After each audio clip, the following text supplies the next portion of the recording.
कुंती एक अद्भुत महिला थी।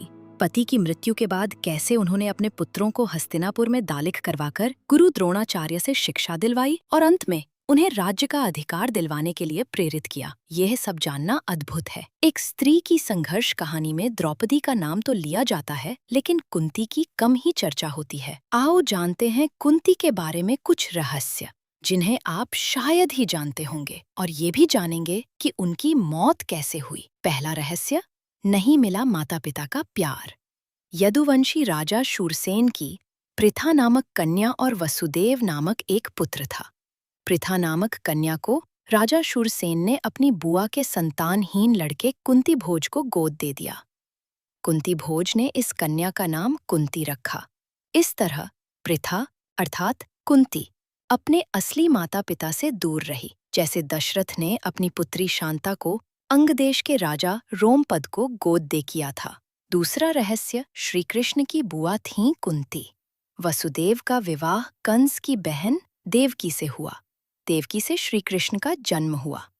इस तरह कुंती श्री कृष्ण के पिता वसुदेव की बहन और भगवान कृष्ण की बुआ थीं। यही कारण भी था कि भगवान श्री कृष्ण ने कुंती का हर कदम पर साथ दिया था। श्री कृष्ण और कुंती में एक दूसरा रिश्ता भी था।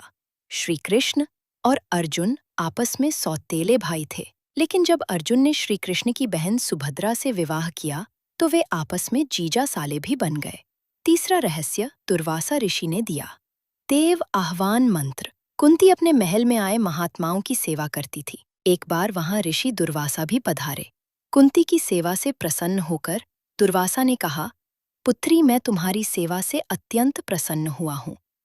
अतः तुझे एक ऐसा मंत्र देता हूँ जिसके प्रयोग से तू जिस देवता का स्मरण करेगी वह तत्काल तेरे समक्ष प्रकट होकर तेरी मनोकामना पूर्ण करेगा। इस तरह कुंती को एक अद्भुत मंत्र मिल गया। मंत्र के ट्रायल से उत्पन्न हुआ कर्ण एक दिन कुंती के मन में आया कि क्यों न इस मंत्र की जांच कर ली जाए, कहीं यह यूं ही तो नहीं। तब उन्होंने एकांत में बैठकर उस मंत्र का जाप करते हुए सूर्यदेव का स्मरण किया। उसी क्षण सूर्यदेव प्रकट हो गए। कुंती हैरान परेशान, अब क्या करे। तब कुंती ने सूर्यवेद से एक पुत्र की कामना कर दी। जब कुंती हो गई गर्भवती तब लज्जावश यह बात वह किसी से नहीं कह सकी और उसने यह छिपा कर रखा। समय आने पर उसके गर्भ से कवच कुंडल धारण किए हुए एक पुत्र उत्पन्न हुआ। अगला रहस्य हस्तिनापुर के राजा पांडु से हुआ। विवाह। कुंती जब विवाह योग्य हुई तो उसका स्वयंवर किया गया।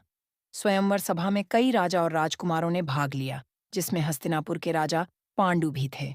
कुंती ने पांडु को जयमाला पहनाकर पति रूप से स्वीकार कर लिया। कुंती का वैवाहिक जीवन सुखमय नहीं रहा। एक बार आखेट के दौरान पांडु हिरण समझकर मैथुनरथ एक किदम्ब आशी को मार देते हैं। वे आशी मरते वक्त पांडु को शाप देते हैं कि तुम भी मेरी तरह मरोगे जब तुम मैथुनरथ रहोगे। इस शाप के चलते पांडु अपनी पत्नियों के साथ जंगल चले जाते हैं।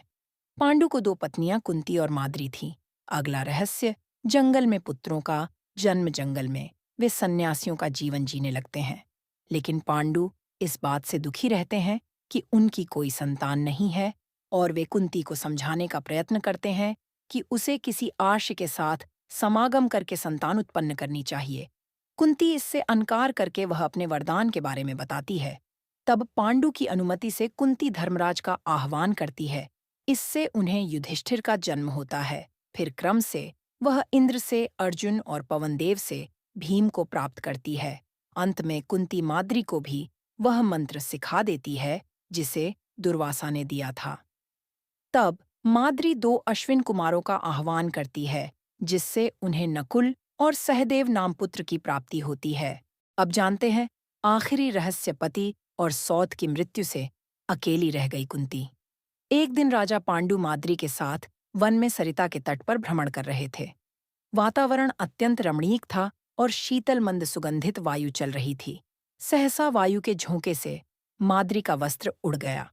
इससे पांडु का मन चंचल हो उठा और वे मैथुन में प्रवृत्त हुए ही थे कि शापवश उनकी मृत्यु हो गई। कहते हैं कि माद्री उनके साथ सती हो जाती है। अब कुंती के समक्ष 5 पुत्रों के पालन पोषण का संकट खड़ा हो जाता है।